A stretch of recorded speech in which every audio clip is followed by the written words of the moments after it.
Good morning to all of you. I am Professor Sushant Mohite, working as the head of electrical department from Praveen Patil College of Diploma Engineering and Technology.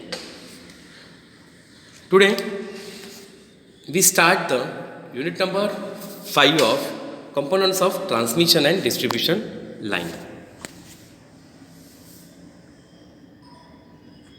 The outcomes of the unit number 5 is maintain the component of the transmission and distribution line. Okay. So today we start the unit number 5 of the subject electrical power transmission and distribution. The title of the unit number 5 is the components of transmission and distribution line.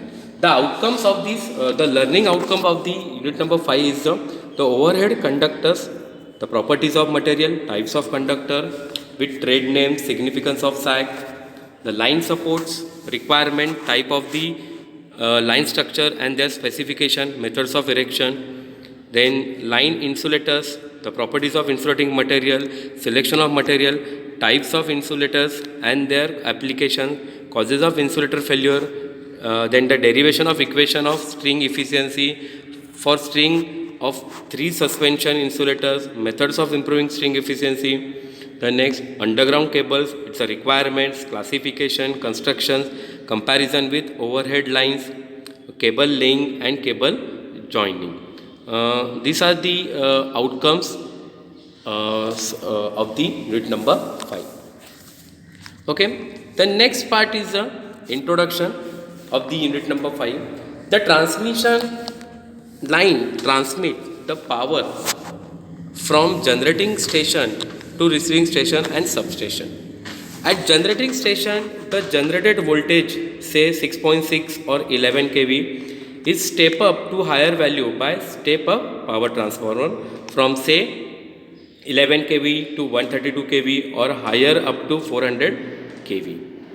Then step down in secondary transmission to 33 kV or 11 kV by step down power transformer, from where feeder lines of 33 kV or 11 kV come to the places in the cities for distribution purpose. Final step down by step down distribution transformer 11 kV to 415 volts 3 phase 4 wire system and distributed at all the consumer places and supplied by service line. Okay. Right from generating stations to consumer places, the lines require so many components. So these are the introduction part of the unit number 5. Okay. So the components required for the transmission, these are the following. The first, overhead conductor, to carry the power, the function of this overhead conductor is to carry the power from generating station to consumer. The material, it's a copper, aluminium. The most important is a ACSR, triple AR. Okay. Then supporting structures. The material is the wood, concrete, steel. The function to support the overhead line conductors. Then next is the insulators. The material is a porcelain glass to support line conductors on cross arms. The next is a cross arms. The material is a iron or steel. Function is a fitted on poles to support insulators. The next is a fuse. It's a lead, tin, and the function is a for isolation or protection. Then the isolators. It's a material unit having link. Its a function is to isolate the lines for repairing work. The next is a earth wire. The function material is a tin and the function of the earth wire is located at the top of supports to save ground from lighting or fault. The next is a lighting arrestor. The function of the lighting arrestor, it's a protecting from lighting. Then guard wire, the material is a conductor. The function of the guard wire is to safeguard from other lines. Then it's a stay, the stay. The function is stay is to give opposite tension to starting terminal poles and inclined line. The material used for the stay set is a steel. Then V-guard wire, the material used for the V-guard wire is a conductor, and the function of the V-guard wire is provided below power line to guard road crossing other lines and breaking of power lines. Then the next is a face plate. The component is a face plate. The material is a MS. The function of the face plate to distinguish different phases. Then next is a barbed wires.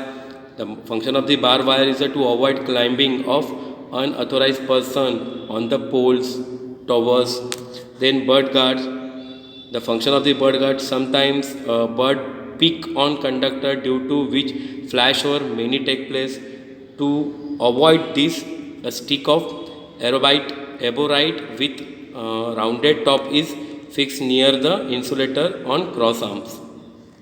The next is a danger plate. The function is fixed on each pole or tower to warn danger of voltage, high voltage. The material used for the danger plate is a steel, and the different components also you use, just like vibration dampers, then the top hampers, then the bit for jumpers, etc. So these are the components which use in transmission line. The next is what are the properties of conductor material used for transmission line. The first one is generally the conductors are overhead conductors supported on cross arm insulators and open to atmosphere and are not covered. Sometimes power is carried by underground conductors which are covered by insulation and are buried underground and are called as insulation, that is the underground cable, which are already studied. The conductors are the main parts of the transmission or distribution system.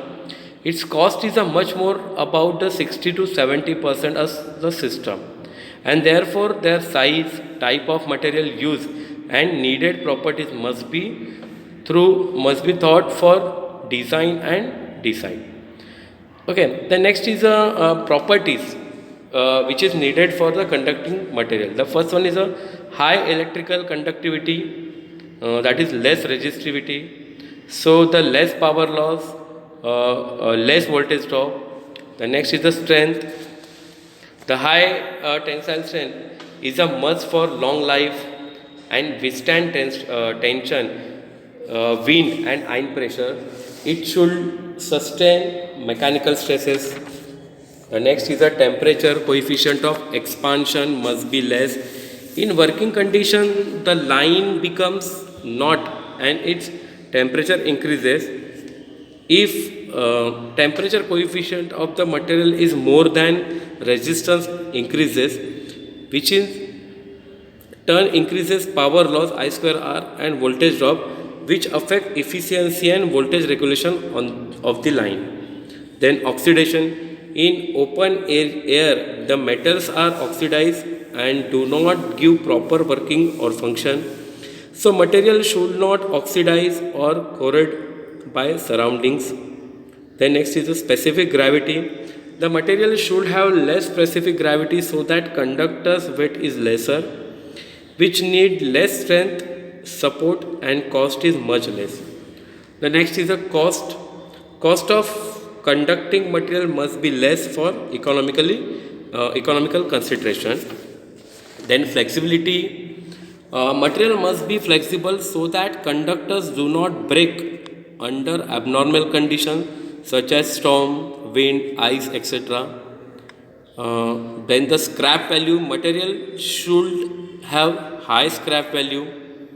Okay, so these are the properties of conductor material which is used in transmission line.